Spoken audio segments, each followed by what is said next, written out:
അരിയും തിന്നു, ആരെയൊക്കെയോ കടിച്ചു. എന്നിട്ടും ആർക്കാണ്ടൊക്കെ പിന്നെയും മുറുമുറുപ്പ് എന്ന് പറയുന്നത് പോലെയാണ് പാർലമെന്റ് സ്തംഭിച്ചതിന്റെ പേരിൽ ഭരണപക്ഷം പ്രതിപക്ഷത്തെ കുറ്റപ്പെടുത്തുന്നത്. സംഗതി ശരിയാ, ഇത്തവണത്തെ പാർലമെന്റ് സമ്മേളനത്തില് കാര്യമായിട്ടൊന്നും നടന്നില്ല എന്നുള്ളത് ശരിയാ. 21 ദിവസത്തെ കാര്യപരിപാടിയായിരുന്നു. പക്ഷേ ഓപ്പറേഷൻ സിന്ദൂർ സംബന്ധിച്ച 2 ദിവസത്തെ ചർച്ച അല്ലാതെ ബാക്കി 19 ദിവസങ്ങള് സഭാ നടപടികൾ വേണ്ട പോലെ നടത്താനാവാതെ തടസ്സപ്പെടുകയാണ് ഉണ്ടായത്. ഒന്ന്, പ്രതിപക്ഷ പ്രതിഷേധമാണ്. അതിനേക്കാൾ ഉപരി സർക്കാരിന്റെ കടുംപിടുത്തം, ഭരണപക്ഷത്തിന്റെ നിർബന്ധ ബുദ്ധി, അതാണ് ഈ രീതിയിൽ കലാശിച്ചത്. ഇതിനിടയിൽ 17 ബില്ലുകൾ പാസാക്കി. ലോക്സഭയിൽ ഒരു 12 എണ്ണം, പിന്നീട് രാജ്യസഭയില് 15 ബില്ലുകൾ. പക്ഷെ അതിന്റെ പേരില് ഇപ്പോൾ പ്രതിപക്ഷത്തെ മാത്രം കുറ്റപ്പെടുത്തുന്ന ഒരു ലൈനാണ് ഭരണപക്ഷം സ്വീകരിച്ചിരിക്കുന്നത്. എന്നാൽ വാസ്തവത്തിൽ എന്താണ് സംഭവിച്ചത്? ഓപ്പറേഷൻ സിന്ദൂറിന്റെ ചർച്ച, അതിനുശേഷം ബീഹാറിൽ ഇപ്പോൾ നടക്കുന്ന SIR, അതായത് സ്പെഷ്യൽ ഇന്റൻസീവ് റിവിഷൻ, അതായത് പ്രത്യേക തീവ്ര വോട്ട് ചേർക്കൽ അല്ലെങ്കിൽ വോട്ടർ പട്ടിക പുതുക്കൽ, അത് ശരിയായ രീതിയിലല്ല നടക്കുന്നത് എന്ന് ചൂണ്ടിക്കാണിച്ചുകൊണ്ട്, അതിലെ പാകപ്പിഴകൾ എണ്ണി പറഞ്ഞുകൊണ്ട് അതിനെപ്പറ്റി ചർച്ച വേണമെന്ന് പ്രതിപക്ഷം ആവശ്യപ്പെട്ടു, പാർലമെന്റിൽ ആവശ്യപ്പെട്ടു. അത് ചർച്ച ചെയ്യുന്നതിന് എന്താണ് ഇത്ര വൈമുഖ്യം? ജനാധിപത്യം തന്നെ അപകടത്തിലാവുന്ന ഒരു സ്ഥിതിവിശേഷം ബീഹാറിൽ പിന്നീട് ഇന്ത്യ മുഴുവൻ വ്യാപിക്കുമെന്ന് നമുക്കറിയാമല്ലോ. അങ്ങനെ ഉണ്ടായപ്പോഴാണ് ആ വിഷയം അങ്ങനെ വിട്ടാൽ പറ്റില്ല, അത് പാർലമെന്റ് ചർച്ച ചെയ്യണം, അത് പാർലമെന്റിലാണ് ചർച്ച ചെയ്യേണ്ടത്, ആ ഒരു നിലപാട് പ്രതിപക്ഷം എടുത്തത്. അവർക്ക് വേറെ വഴിയുണ്ടായിരുന്നില്ല. പ്രായപൂർത്തി വോട്ടവകാശത്തിന്റെ അടിസ്ഥാനത്തിൽ നടക്കുന്ന തെരഞ്ഞെടുപ്പുകളുടെ പാവനത്വം അത് നഷ്ടപ്പെടാതെ നശിക്കാതെ നിലനിർത്തണമെന്ന പ്രതിപക്ഷത്തിന്റെ നിർബന്ധ ബുദ്ധി. പ്രതിപക്ഷം ആ നിലപാടെടുത്തേ മതിയാവൂ. അതിന്റെ അടിസ്ഥാനത്തിൽ ഈ വിഷയം പാർലമെന്റ് ചർച്ച ചെയ്യണം, ലോക്സഭയും രാജ്യസഭയും ചർച്ച ചെയ്യണം എന്ന് ആവശ്യപ്പെട്ടു, പ്രതിപക്ഷം ആവശ്യപ്പെട്ടു. പക്ഷേ അതിന് ഭരണപക്ഷം തയ്യാറായില്ല. ഓരോരോ മുട്ടുശാന്തി പറഞ്ഞ്, ഓരോരോ മുട്ടാപ്പാക്ക് പറഞ്ഞ് അവരതിനെ തടസ്സപ്പെടുത്തിക്കൊണ്ടിരുന്നു. അവരൊരിക്കലും വഴങ്ങാൻ തയ്യാറായില്ല. പ്രതിപക്ഷത്തിന് വഴങ്ങിയാൽ എന്തൊരു മോശം പോലാണ് ഭരണപക്ഷത്തിന്റെ നിലപാട്. അതുകൊണ്ട് എന്ത് സംഭവിച്ചു? പാർലമെന്റിന്റെ ഇരുസഭകളും കാര്യമായിട്ടുള്ള നടപടികളൊന്നും നടത്താനാവാതെ സ്തംഭിച്ചു, തടസ്സപ്പെട്ടു. ഏറ്റവും പ്രധാനപ്പെട്ട പ്രശ്നം ബീഹാറിലെ വോട്ടർ പട്ടിക പുതുക്കലായിരുന്നു. അതായത് സ്പെഷ്യൽ ഇന്റൻസീവ് റിവിഷൻ, പ്രത്യേക തീവ്ര വോട്ട് ചേർക്കൽ അല്ലെങ്കിൽ വോട്ടർ പട്ടിക പുതുക്കൽ. അവിടെ എന്താണ് സംഭവിച്ചത്? കഴിഞ്ഞ ജൂൺ വരെ അവിടെ സമ്മർ റിവിഷൻ നടന്നതാ, കാലാകാലങ്ങളിൽ നടക്കുന്ന വോട്ടർ പട്ടിക പുതുക്കൽ നടന്നതാ. അല്ലാതെ ഇനി ഒരു സമഗ്ര പുതുക്കൽ വേണമെങ്കിൽ അതിനും ആരും എതിരല്ല.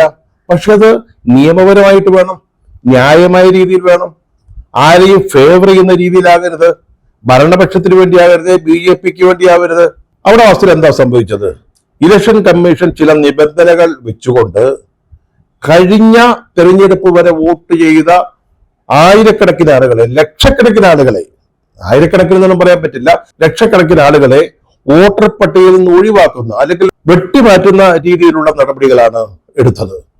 ഏറ്റവും അവസാനത്തെ കണക്കനുസരിച്ച് 65 ലക്ഷം പേരെ ഇതിനകം വോട്ടർ പട്ടികയിൽ നിന്ന് നീക്കി എന്നാണ് മനസ്സിലാക്കുന്നത്. കേന്ദ്ര ഇലക്ഷൻ കമ്മീഷൻ, അവിടുത്തെ ഇലക്ഷൻ കമ്മീഷൻ നൽകിയിരുന്ന നിർദ്ദേശം, ഇലക്ഷൻ കമ്മീഷൻ തന്നെ ഇഷ്യൂ ചെയ്ത അല്ലെങ്കിൽ നൽകിയിട്ടുള്ള വോട്ടർ ID-യോ അല്ലെങ്കിൽ ആധാർ കാർഡോ ഒരു വ്യക്തിയുടെ അല്ലെങ്കിൽ ഒരു വോട്ടറുടെ പൗരത്വത്തിനുള്ള തെളിവായിട്ട് സ്വീകരിക്കാൻ പാടില്ലെന്നാ. പിന്നെ ബീഹാറിലെ സാധാരണ ജനങ്ങൾ എന്താണ് കൊടുക്കുക? പാസ്പോർട്ട് കൊടുക്കാം. പക്ഷെ എത്ര പേർക്ക് പാസ്പോർട്ട് ഉണ്ട്? അതുപോലെ മറ്റേത് രേഖകളാണ് ഉള്ളത്? അവരുടെ കൈവശമുള്ളത് ഒന്ന് വോട്ടർ ID-യാ, മറ്റൊന്ന് ആധാർ കാർഡാ അല്ലെങ്കിൽ റേഷൻ കാർഡാ. ഇതൊന്നും സ്വീകരിക്കില്ലെങ്കിൽ പിന്നെന്ത് ചെയ്യും? അങ്ങനെ ആ ഒരു പഴുത് ഉപയോഗിച്ചാണ് 65 ലക്ഷം പേരെ പട്ടികയിൽ നിന്ന് ഒഴിവാക്കിയത്. ഇത് പാർലമെന്റ് ചർച്ച ചെയ്യണ്ടേ? ഇന്ന് ബീഹാർ ആണെങ്കിൽ നാളെ മറ്റു സംസ്ഥാനങ്ങള്. അതാണ് സംഭവിക്കുക. അതെല്ലാവർക്കും അറിയാം. ഇത് ചർച്ച ചെയ്യാതെ പിന്നെ പാർലമെന്റ് കൂട്ടിയിട്ട് എന്താ കാര്യം? ബില്ലുകളെ പാസ്സാക്കിയിട്ട് എന്താ കാര്യം? അപ്പൊ സ്വാഭാവികമായിട്ടും അതിന്റെ പേരിൽ പ്രതിപക്ഷം നിർബന്ധ ബുദ്ധി പിടിച്ചു, ഭരണപക്ഷം തയ്യാറായില്ല. അതാണ് സംഭവിച്ചത്. പിന്നെ വന്ന വിഷയം വോട്ട് കൊള്ള. കൃത്യമായ തെളിവുകളോടെ കർണാടകയിലെ ബംഗളൂരു സെൻട്രൽ നിയോജക മണ്ഡലം, അവിടുത്തെ പാകപ്പിഴകള്, തട്ടിപ്പുകള്, വോട്ട് കൊള്ള, ഒരു മേൽവിലാസത്തിൽ 80 വോട്ടുകള്. ഇന്നലെയൊക്കെ നമ്മൾ പറഞ്ഞതുപോലെ ഇപ്പോൾ ആവർത്തിക്കാതെ വയ്യ, അതുകൊണ്ട് പറയുകയാ. ആ നിയോജക മണ്ഡലത്തിലെ 7 അസംബ്ലി മണ്ഡലങ്ങളിലായി കോൺഗ്രസ് സ്ഥാനാർത്ഥിക്ക് 82,000 വോട്ടിന്റെ ഭൂരിപക്ഷമാ. പക്ഷേ 8ാമത്തെ ഒരു മണ്ഡലം മഹാദേവപുര എന്ന് പറയുന്ന ഒരു മണ്ഡലത്തിൽ BJP സ്ഥാനാർത്ഥി കിട്ടുന്ന 1.15 ലക്ഷം വോട്ടിന്റെ ഭൂരിപക്ഷമാണ്. അങ്ങനെ BJP സ്ഥാനാർത്ഥി ജയിക്കുക ഇതെവിടെങ്കിലും കേട്ടുകഴിഞ്ഞുള്ള കാര്യമാണോ? ഇത് 6 മാസം എടുത്ത് 40 അംഗങ്ങളടങ്ങുന്ന ഒരു സംഘം പഠിച്ച് ഇലക്ഷൻ കമ്മീഷൻ നൽകിയ രേഖകൾ പഠിച്ച് അതുപോലെ കടലാസ് രേഖകളാണ് കൊടുത്തത്. നമ്മൾ പലവട്ടം പറഞ്ഞിട്ടുള്ളതുപോലെ ഇലക്ട്രോണിക് വോട്ടർ പട്ടിക ആവശ്യപ്പെട്ട് കൊടുത്തില്ല. ഇപ്പോഴും രാഹുൽ ഗാന്ധിയുടെ ആ ആവശ്യം നിലനിൽക്കുക. അതിനുശേഷം തെളിവുകളുടെയും ഡേറ്റുകളുടെയും അടിസ്ഥാനത്തിൽ രാജ്യത്തിന്റെ മുമ്പിൽ വെച്ച വസ്തുതകള് അതേപ്പറ്റി ചർച്ച ചെയ്യണ്ടേ? മഹാരാഷ്ട്രയിൽ സമാനമായ കാര്യങ്ങൾ ഉണ്ടായിട്ടുണ്ട്, അത് ചർച്ച ചെയ്യണ്ടേ? ലോക്സഭാ തെരഞ്ഞെടുപ്പിൽ വലിയ നേട്ടമുണ്ടാക്കിയ ഇന്ത്യ മുന്നണി 5 മാസത്തിന് ശേഷം നടന്ന നിയമസഭാ തെരഞ്ഞെടുപ്പില് വലിയ പരാജയത്തെ നേരിടുന്നു. ഇതിനിടയ്ക്ക് ലക്ഷക്കണക്കിന് പുതിയ വോട്ടുകൾ അവിടെ ചേർത്തിരിക്കുന്നു. അതാരാ, എവിടുന്ന, എങ്ങനെയാണെന്നൊന്നും ആർക്കും അറിഞ്ഞുകൂടാ. ഇതൊക്കെ പാർലമെന്റിൽ അല്ലെങ്കിൽ പിന്നെ എവിടെയാണ് ചർച്ച ചെയ്യുക? പ്രതിപക്ഷത്തിന് ഇതൊക്കെ കണ്ടിട്ട് നിശബ്ദരായിട്ട് ഇതൊക്കെ സമ്മതിച്ചു കൊടുക്കാൻ അല്ലെങ്കിൽ അനുവദിച്ചു കൊടുക്കാൻ പറ്റുമായിരുന്നില്ല. പറഞ്ഞില്ലേ, ഈ വോട്ടർ പട്ടികയാണ് നമ്മുടെ ജനാധിപത്യത്തിന്റെ ആണിക്കൽ എന്ന് പറയുന്നത്. അവിടെയാണ് ഈ മറിമായങ്ങൾ ഉണ്ടാവുന്നത്. അത് ഒരു രാജ്യത്തെയും ഒരു പ്രതിപക്ഷത്തിനും സമ്മതിച്ചു കൊടുക്കാൻ പറ്റുന്ന കാര്യമല്ല. അത് വളരെ ശക്തമായിട്ട് പ്രതിപക്ഷം ഉന്നയിക്കുകയും ചെയ്തു. ബൽറാം ജാക്കർ സ്പീക്കറായിരുന്ന സമയത്ത് നൽകിയ ഒരു റൂളിങ്, അതാണ് ഇത് സംബന്ധിച്ചുള്ള ചർച്ചകൾ തടയുന്നതിന് ഭരണപക്ഷം ഉപയോഗിച്ചത്. അദ്ദേഹം പറഞ്ഞത് ഇലക്ഷൻ കമ്മീഷന്റെ ചെയ്തികൾ അല്ലെങ്കിൽ അവരുടെ പ്രവർത്തനങ്ങൾ അത് സഭയിൽ ചർച്ച ചെയ്യാൻ പാടില്ല, വേണ്ട, ചെയ്യണ്ട. പക്ഷെ അതിന് വേറെയും വകുപ്പുകളുണ്ട്, വേറെ വഴികളുണ്ട്.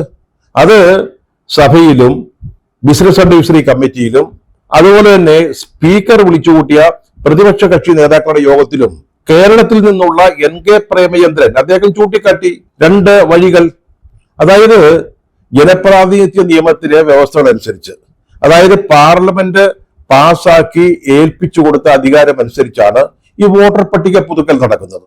അപ്പൊ സ്വാഭാവികമായിട്ടും വോട്ടർ പട്ടിക പുതുക്കലുമായി ബന്ധപ്പെട്ട കാര്യങ്ങൾ, അതിന്റെ മാനദണ്ഡങ്ങൾ, അത് എങ്ങനെയൊക്കെ ആയിരിക്കണം എന്നുള്ള കാര്യം സഭയ്ക്ക് ചർച്ച ചെയ്യാവുന്നതേ ഉള്ളൂ. ആ ഒരു വഴി പ്രതിപക്ഷം ചൂണ്ടിക്കാട്ടി. പക്ഷെ അത് സ്വീകരിക്കാൻ ഭരണപക്ഷം തയ്യാറായില്ല. അതുപോലെ തന്നെ നമ്മുടെ തെരഞ്ഞെടുപ്പ് കമ്മീഷന്റെ പ്രവർത്തനങ്ങൾ ചർച്ച ചെയ്യുന്നതിന് പകരം തെരഞ്ഞെടുപ്പ് പരിഷ്കാരങ്ങൾ ചർച്ച ചെയ്യാം. ആ വിഷയം സഭയിൽ വരുമ്പോഴ്, ലോക്സഭയിലും രാജ്യസഭയിലും വരുമ്പോഴ് പ്രതിപക്ഷത്തിന് പറയാനുള്ളതും ഭരണപക്ഷത്തിന് പറയാനുള്ളതും പറയാം. പക്ഷെ ചർച്ചയെ പാടില്ല എന്നുള്ളതായിരുന്നു ഭരണപക്ഷത്തിന്റെ തീരുമാനം. അവരങ്ങനെ തീരുമാനിച്ചുറപ്പിച്ചു വന്നതാ. അവർ ചർച്ച ചെയ്ത എന്താണ് കുഴപ്പം? ഏതായാലും ഭൂരിപക്ഷം അവരാണ്. പ്രധാനമന്ത്രിക്കും ആഭ്യന്തരമന്ത്രിക്കും ഒക്കെ ഈ ചർച്ചകൾക്ക് മറുപടി പറയാം. എന്തെങ്കിലും സംശയങ്ങളുണ്ടെങ്കിൽ തീർക്കാം. ബീഹാറിലെ വോട്ടർ പട്ടിക പുതുക്കൽ എന്തെങ്കിലും പോരായ്മകൾ ഉണ്ടെങ്കിൽ അത് പരിഹരിക്കുന്നതിനെ പറ്റി ആലോചിക്കാം. അത് എവിടെയാണ് ചർച്ച ചെയ്യേണ്ടത്? പാർലമെന്റിലാ. പക്ഷെ അതിന് ഭരണപക്ഷം തയ്യാറായില്ല. അതുകൊണ്ടാണ് സഭ സ്തംഭിച്ചത്. ഈ ചർച്ച സമ്മതിക്കാതിരുന്നതിന് BJPക്ക്, ഭരണകക്ഷിക്ക്, ഭരണകൂടത്തിന് അവരുടേതായ കാരണങ്ങളുണ്ട്. ഒന്നാമത്, ഈ ബീഹാറിലെ വോട്ടർ പട്ടിക പുതുക്കലില് അവർക്ക് അവരുടേതായ ലക്ഷ്യങ്ങൾ ഉണ്ടായിരുന്നു. അതായത് BJPക്ക് ലഭിക്കാത്ത വോട്ടുകൾ, ലഭിക്കാൻ സാധ്യതയില്ലാത്ത പരമാവധി വോട്ടുകൾ പട്ടികയിൽ നിന്ന് ഒഴിവാക്കുക. അത് അടുത്ത് നടക്കാൻ പോകുന്ന നിയമസഭാ തെരഞ്ഞെടുപ്പിൽ അവരുടെ വിജയം സുനിശ്ചിതമാക്കും. അതായിരുന്നു ഒന്ന്. രണ്ടാമത്തേത് വോട്ട് കൊള്ള. അത് അവര് ആലോചിച്ച് തീരുമാനിച്ച് എടുത്ത് നടപ്പാക്കിയ ഒരു കാര്യമായിരുന്നു.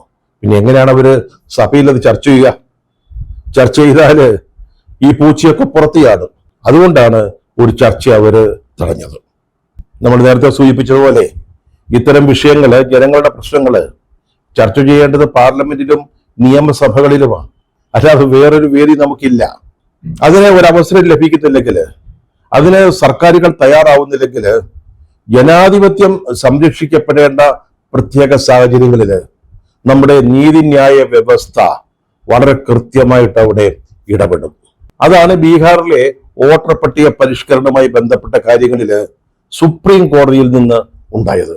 സുപ്രീം കോടതി പട്ടിക പുതുക്കുന്നതിനുള്ള ഇലക്ഷൻ കമ്മീഷന്റെ അധികാരങ്ങൾ, അല്ലെ അവകാശങ്ങൾ, അത് അംഗീകരിച്ചു കൊടുത്തു.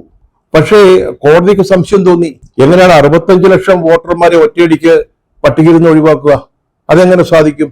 അതുകൊണ്ട് കോടതി ഒരു നിർദ്ദേശം വെച്ചു, അല്ലെങ്കിൽ ഒരു ഉത്തരവ് പുറപ്പെടുവിച്ചു. ഒഴിവാക്കിയ 65 ലക്ഷം ആളുകളുടെ പേരും മേൽവിലാസവും വിശദാംശങ്ങളും പ്രസിദ്ധപ്പെടുത്തണം. അത് മാത്രമല്ല, ഏതു കാരണത്താലാണ് അവർക്ക് വോട്ടവകാശം നിഷേധിച്ചത് എന്നുള്ളത് ചൂണ്ടിക്കാണിക്കണം. അതോടൊപ്പം തന്നെ അവർക്ക് വീണ്ടും വോട്ടർ പട്ടികയിൽ ചേർക്കപ്പെടുന്നതിന് അതിനാവശ്യമായിട്ടുള്ള അപേക്ഷകൾ നൽകാനുള്ള സൗകര്യം വേണം. അതിനായിട്ട് ആധാർ കാർഡുകൾ സ്വീകരിക്കുകയും വേണം. അങ്ങനെയായിരുന്നു സുപ്രീം കോടതി ഇടപെട്ടത്. പാർലമെന്റ് മടിച്ചു നിന്നിടത്ത് സുപ്രീം കോടതി ഇടപെട്ടു. നമ്മുടെ ജനാധിപത്യത്തിന്റെ നിലനിൽപ്പിനും അതിന്റെ സംരക്ഷണത്തിനും. നിയമസഭയിലായാലും ലോക്സഭയിലായാലും സ്പീക്കർമാർക്ക് രണ്ട് പ്രധാനപ്പെട്ട ഉത്തരവാദിത്തങ്ങളാണുള്ളത്. ഒന്ന്, ഭരണപക്ഷത്തിന്റെ അല്ലെങ്കിൽ സർക്കാരിന്റെ ബിസിനസ്സുകൾ നടത്തി കൊടുക്കുക, ബില്ലുകൾ പാസ്സാക്കുക, ബജറ്റ് അംഗീകരിച്ചു കൊടുക്കുക. അതിനെന്ത് തടസ്സങ്ങൾ ഉണ്ടായാലും ഈ വക ബിസിനസ്സുകൾ നടത്തി കൊടുക്കാൻ സ്പീക്കർമാർ ബാധ്യസ്ഥരാണ്. അതേസമയം പ്രതിപക്ഷത്തിന്റെ അവകാശങ്ങൾ സംരക്ഷിക്കുക എന്നതും സ്പീക്കർമാരുടെ ബാധ്യതയാണ്. നമ്മുടെ ലോക്സഭയിൽ പലപ്പോഴും നടന്നു കാണുന്നില്ല. അതിന് വിരുദ്ധമായിട്ടുള്ളതാണ് സംഭവിക്കുന്നത്. പ്രതിപക്ഷ അംഗങ്ങള് മറ്റേതോ അന്യഗ്രഹത്തിൽ നിന്ന് വന്നവരാണെന്നാണ് ഭരണപക്ഷത്തിന്റെ ഒരു വിചാരം. ഓടിളക്കി പാർലമെന്റിലേക്ക് കയറിയിരുന്നവരാണ് അവരെന്നൊരു ചിന്തയാണ് അവരെ ഭരിക്കുന്നത്. നമ്മുടെ ലോക്സഭയിലെ അംഗസംഖ്യയുടെ കണക്കെടുത്താല് നമുക്കൊരു കാര്യം വ്യക്തമാകും. ഭരണകക്ഷിക്ക് 293 അംഗങ്ങളുടെ പിന്തുണയാണുള്ളത്. അതേസമയം പ്രതിപക്ഷത്ത് 234 പേരുണ്ട്. വലിയ വ്യത്യാസമൊന്നുമില്ല. ഭരണകക്ഷിയായിട്ട് നടിക്കുന്ന BJPക്ക് അല്ലെങ്കിൽ മോദിയുടെ BJPക്ക് സ്വന്തമായിട്ട് ഭരിക്കാനുള്ള ഭൂരിപക്ഷമില്ല. രണ്ട് ഉത്തരം താങ്ങി പാർട്ടികളുടെ പിന്തുണയോടുകൂടിയാണ് മോദി പ്രധാനമന്ത്രിയായിട്ട് വിരാജിക്കുന്നത് എന്ന് മറക്കരുത്. TDPയുടെയും JDUവിന്റെയും അംഗബലത്തിൽ അങ്ങനെ വലിയ വ്യത്യാസമൊന്നുമില്ല. ഏതാണ്ട് ഒപ്പത്തിനൊപ്പം നിൽക്കുന്ന ശക്തികളാണ് ഭരണപക്ഷവും പ്രതിപക്ഷവും. അപ്പോൾ എങ്ങനെയാണ് നിങ്ങൾക്ക് പ്രതിപക്ഷത്തിന്റെ ശബ്ദത്തെ അടിച്ചമർത്താൻ സാധിക്കുക? അവരുടെ അവകാശങ്ങൾ തട്ടിത്തെറിപ്പിക്കാൻ സാധിക്കുക? പ്രതിപക്ഷം അർഹിക്കുന്ന പ്രാധാന്യവും പരിഗണനയും നൽകാതിരിക്കുക എന്നുള്ളത് ജനാധിപത്യ വിരുദ്ധമായ ഒരു കാര്യമാണ്. നമ്മുടെ പാർലമെന്റിലും അതുപോലെ തന്നെ നിയമസഭകളിലുമൊക്കെ പ്രതിപക്ഷ നേതാവിന് ചില പ്രത്യേക അവകാശങ്ങളുണ്ട്. അദ്ദേഹം എഴുന്നേൽക്കുമ്പോൾ മറ്റാര് പ്രസംഗിച്ചുകൊണ്ട് നിൽക്കുകയാണെങ്കിലും മൈക്ക് പ്രതിപക്ഷ നേതാവിന് നൽകുക, അതൊരു കീഴ്വഴക്കമാണ്. അത് എല്ലാ സഭകളിലും പാലിച്ചു പോരുന്ന ഒന്നാണ്. പ്രധാനമന്ത്രിയാണ് സംസാരിക്കുന്നതെങ്കിൽ പോലും സാധാരണഗതിയിൽ പ്രതിപക്ഷ നേതാവ് ഇടപെട്ടാൽ അവസരം കൊടുക്കും. പക്ഷേ നമ്മുടെ ലോക്സഭയില് രാജ്യസഭയിലും പലപ്പോഴും ഇതൊന്നും കാണാറില്ല.